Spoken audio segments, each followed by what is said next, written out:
AS Roma pesta gol ke gawang Parma 5-0. AS Roma memetik kemenangan besar saat melawan Parma dalam lanjutan Liga Italia. I Lupi membenamkan Gialloblu dengan skor 5-0 bermain di Stadion Olimpico, Minggu, 22 Desember 2024, Roma unggul 2 gol pada babak pertama. Pemain Parma, Boton Balog, melakukan pelanggaran di kotak penalti pada Paulo Dybala. Pemain Argentina itu menjalankan tugasnya dengan baik. Roma unggul 1-0 pada menit ke-8, Roma menggandakan kedudukan pada menit ke-13. Alexis Saelemaekers meneruskan umpan dari Anglino dari sayap kiri dengan tendangan first time. Parma bukannya tanpa peluang di babak pertama. Ada 4 tembakan yang dilepaskan Gialloblu, tapi masih belum membuahkan hasil. Pada babak kedua, Roma menambah gol pada menit ke-51. Tendangan Saelemaekers di blok pemain Parma, bola liar disambar oleh Dybala masuk ke gawang, Roma mendapat penalti lagi pada menit ke-73. Saelemaekers dilanggar oleh Valentin Mihaila di kotak 16 meter, wasit menunjuk titik putih. Leandro Paredes menjaringkan bola ke gawang Parma, Roma unggul 4-0, Roma menambah gol lagi pada menit ke-83. Artem Dovbyk mencetak gol dari jarak dekat, meneruskan umpan Dybala, hingga pertandingan selesai, skor 5-0 untuk kemenangan tak berubah. Roma memetik kemenangan kelima musim ini, sementara Parma menelan kekalahan ke-8. Dengan kemenangan ini, Roma kini menempati posisi ke-11 klasemen Liga Italia dengan raihan 19 poin. Sementara itu, Parma ada di posisi ke-16 dengan raihan 15 poin hasil dari 16 kali bertanding.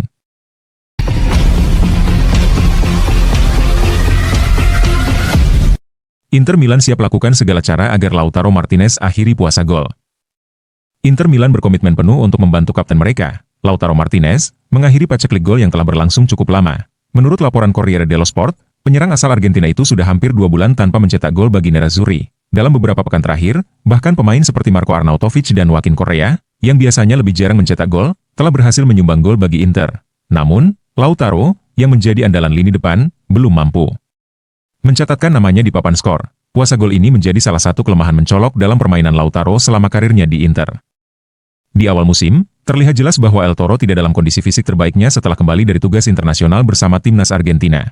Meskipun belakangan ini performanya tampak membaik, ia masih belum mampu memanfaatkan peluang-peluang yang didapat.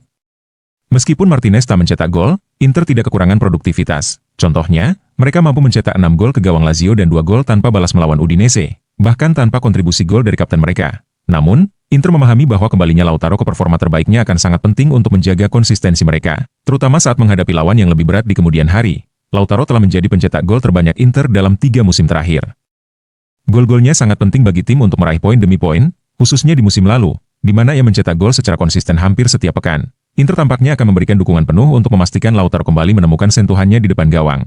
Inter berharap bahwa kembalinya Lautaro ke jalur mencetak gol tidak hanya akan memperkuat lini serang mereka, tetapi juga memberikan kepercayaan diri tambahan bagi sang kapten untuk menghadapi sisa musim dengan penuh semangat.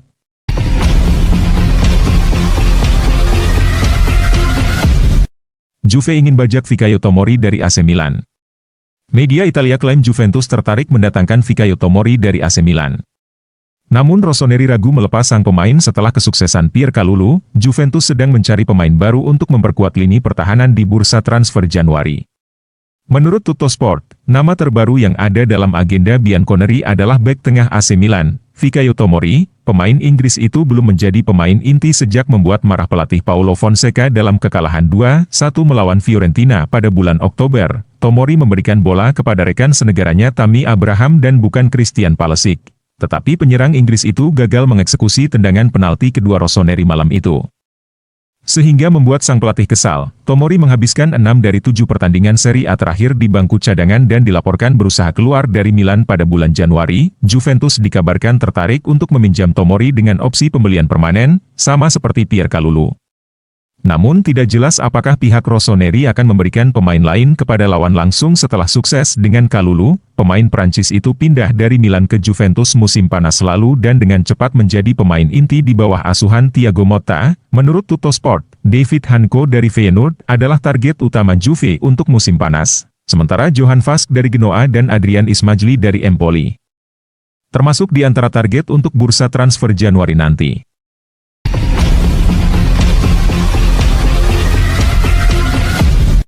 Inter Milan siap sodori Simone Inzaghi kontrak baru hingga 2028. Manajemen Inter Milan dilaporkan siap menyodori Simone Inzaghi kontrak baru berdurasi 4 tahun, menyusul keberhasilan sang pelatih memimpin Marcus Thuram dan kawan-kawan. Dilaporkan oleh La Gazzetta dello Sport, Inter Milan siap memberikan perpanjangan kontrak untuk Simone Inzaghi hingga 30 Juni 2028. Di kontraknya yang berlaku sekarang, masa kerja Inzaghi di Stadion Giuseppe Meazza akan habis di tahun 2026, namun surat kabar kondang Italia menulis jika manajemen Inter sangat terkesan dengan pekerjaan Inzaghi, yang mampu menjaga konsistensi Inter di kancah domestik dan Eropa sepanjang tahun 2024 ini. Alasan inilah yang akhirnya membuat manajemen klub berkenan memberikan perpanjangan kontrak untuk ex-pelatih Lazio tersebut. Saat memperpanjang kontrak hingga 2026 musim panas kemarin, Inzaghi resmi menjadi pelatih dengan bayaran termahal di Serie A dengan upah senilai 6,5 juta euro per musim. Di bawah kendali Inzaghi, Inter tahun ini tidak hanya berhasil menggondol gelar Scudetto ke-20, tetapi juga memiliki rataan poin yang cukup tinggi yakni 2,37 per laga. Apabila La Beniamata berhasil memenangkan 2 pertandingan Liga Italia berikutnya menghadapi Como dan Cagliari, maka tahun ini mereka akan meraih total 89 poin sepanjang tahun 20.244. Raihan ini 2 poin lebih tinggi dibanding pencapaian tahun lalu. Jika Inzaghi bersedia untuk memperpanjang kontraknya dan menetap di Giuseppe Meazza hingga 2028, maka ia akan menjadi manajer terlama kedua di sejarah Inter setelah Helenio Herrera. Herrera memimpin Inter selama 9 musim. Periode pertamanya adalah di tahun 1960 hingga 1968, dan dilanjutkan untuk 1 musim di tahun 1973 hingga 1974.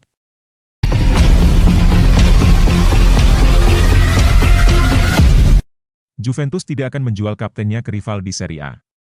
Juventus dikabarkan tetap teguh pada keputusan mereka untuk mempertahankan Danilo di tengah minat dari rival Serie A, Napoli.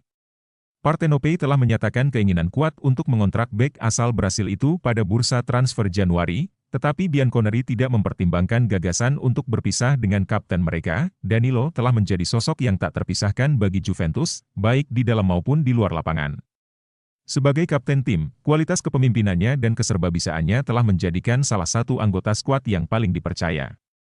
Kehilangannya di tengah musim akan menjadi pukulan telak, terutama dengan Juventus yang sudah menghadapi tantangan dalam barisan pertahanan mereka.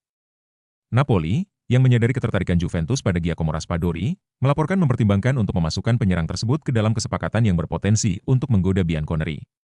Namun, Juventus telah menegaskan bahwa Danilo tidak akan dijual, khususnya kepada pesaing langsungnya dalam perebutan gelar. Menurut Il Bianconero, Juventus tetap teguh pada pendirian mereka karena beberapa alasan. Pertama, mereka tidak akan menerima biaya transfer yang besar untuk Danilo, mengingat usia dan situasi kontraknya. Kedua, menjualnya ke Napoli akan secara langsung memperkuat klub rival dalam apa yang menjanjikan akan menjadi babak kedua Serie A yang sangat kompetitif. Langkah seperti itu akan kontraproduktif terhadap ambisi Juve. Selain kemampuan teknisnya, pengaruh Danilo meluas hingga ke ruang ganti, di mana ia berperan sebagai mentor bagi pemain yang lebih muda dan sosok yang menenangkan bagi tim. Kepemimpinannya akan sangat penting karena Juventus ingin meraih hasil yang baik musim ini dan mungkin bersaing untuk meraih trofi. Untuk saat ini, Juventus tetap fokus mempertahankan skuad inti mereka dan tidak melihat logika apapun dalam membiarkan pemain sekelas Danilo pergi, terutama ke rival.